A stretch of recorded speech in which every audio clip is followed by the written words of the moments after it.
एक बार दो दोस्त कार से कहीं जा रहे थे, तभी पुलिस उनको रास्ते में रोक लेती है। कहाँ जा रहे हो दोनों? सर बस चोर बाजार तक जा रहे हैं। चोर बाजार क्यों जा रहे हो? सर चोरी का माल बेचने जा रहे हैं। हवलदार इनकी गाड़ी की तलाशी लो, पूरी चेक करो क्या चोरी का माल लेके जा रहे हैं लोग। हवलदार पूरी गाड़ी की तलाशी लेता है और बोलता है, अरे सर गाड़ी में तो कुछ भी नहीं है। पुलिस के साथ मजाक करता है, कान के नीचे खींच के लगाऊंगा एक, चल निकल यहाँ से। अगले दिन वो दोनों फिर से कार में जा रहे होते हैं और पुलिस उनको फिर से रोक लेती है। आज कहाँ जा रहे हो तुम दोनों? सर आज भी चोर बाजारी जा रहे हैं हम तो फिर चोरी का माल भी लेके जा रहे होगे? बिल्कुल लेके जा रहे हैं सर। हवलदार चेक करिए एक बार फिर से इनकी गाड़ी। सर गाड़ी तो आज भी खाली है, मैंने आपके बोलने से पहले चेक कर ली। मजे ले रहे हैं हमारे। बेटा अगली बार मजाक किया ना मैं इतना कूटूंगा ना तुझे, चल भाग यहाँ से। अरे सर हम मजाक थोड़ी कर रहे हैं आपसे, आप पता नहीं कौन सा चोरी का सामान ढूंढते हो गाड़ी में। हम तो गाड़ियां चुराते हैं सर, गाड़ियां। ये चोरी की गाड़ी ही तो है जिसको चोर बाजार लेके जा रहे हैं बेचने के लिए। तब से पुलिस वाले को होश नहीं आया है। अगर हम इस गांव के प्रधान का चुनाव जीतते हैं तो प्रधान बनते ही हम इस गांव में पक्की सड़क बनवाएंगे, इसीलिए वोट हम ही को दीजिएगा। अग्गू भैया जिंदाबाद। ये आदमी सही लग रहा है भाई, इसी को वोट दूंगा मैं भी इसी को दूंगा भाई साहब, यही जीतना चाहिए।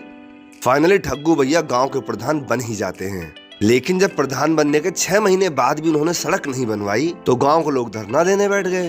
अपनी इतनी बेइज्जती देखकर ठग्गू भैया ने जल्दी से 3 ठेकेदार बुलाए और उनसे बोले, देखो जो हमको सबसे सस्ती सड़क बना के देगा सड़क उसी से बनवाएंगे। अब जल्दी से अपने अपने दाम बताओ।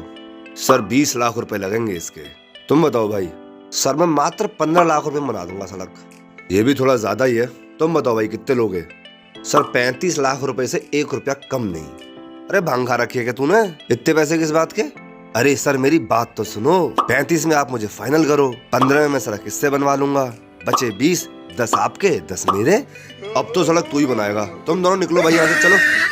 एक बार एक चोर को कोर्ट में पेश किया जाता है। अब जज साहब उस चोर से पूछते हैं कि हाँ भाई तुम अलग ही कलाकार हो, एक ही दुकान पे 4 बार ताला तोड़ते हुए कैसे पकड़े गए तुम? अब ऐसा चोरी का अंदाज तो भैया हमारे कोर्ट में तो पहली बार देख रहे हैं हम, लग रहा है कोई तो ठोस वजह होगी, बताओ भाई। तो चोर नीची आवाज में बोलता है, हाँ जज साहब 4 बार एक ही दुकान पर ताला तोड़ रहा था और चौथी बार में पकड़ा गया। फिर जज साहब पूछते हैं, चलो ये बताओ तुमने चुराया क्या था? चोर बोलता है, साहब मैंने एक ड्रेस चुराई थी। तो जज साहब पूछते हैं, अरे भाई जब तुम एक बार ड्रेस चुरा चुके थे तो 4 बार वहाँ आने की क्या जरूरत थी? और जरा ये भी बताओ कि दूसरी और तीसरी बार क्या करने आए थे? तो चोर बोलता है, जज साहब मैं पहली 3 बार जो ड्रेस चोरी करके गया था उसका रंग मेरी बीवी को पसंद नहीं आया था। अब आप भी शादीशुदा हैं समझते ही हैं, तो मैं चौथी बार आया ड्रेस बदलने और तब मैं ताला तोड़ते पकड़ा गया। ये सब सुनते सुनते जज साहब की आंखों में भी आंसू ही आ गया। एक बार पुलिस वाले एक नशेड़ी को पकड़ के कोर्ट में पेश करते हैं। जज साहब पूछते हैं उससे,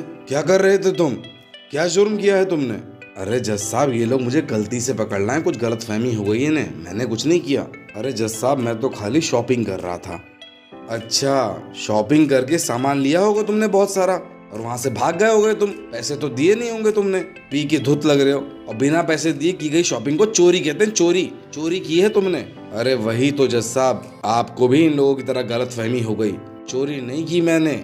इंस्पेक्टर चोरी का केस बनाइए इनके ऊपर। अरे जज साहब सुन तो लीजिए मेरी बात, मैं शॉपिंग करके वहां से भागा नहीं था जज साहब, वहां कोई था ही नहीं पैसे लेने के लिए, मैं पैसे किसको देता? इंस्पेक्टर ये क्या मामला है? अरे जज साहब सुबह 4 बजे दुकान का ताला तोड़ के ट्रॉली में कई सारी बोतलें दारू की भर के ये आदमी बिलिंग काउंटर के सामने खड़ा हो गया कि कोई आए तो उसको पैसा दूं। ऐसे में जज साहब भी सोच में पड़ गए कि इसके ऊपर केस क्या बनाया जाए।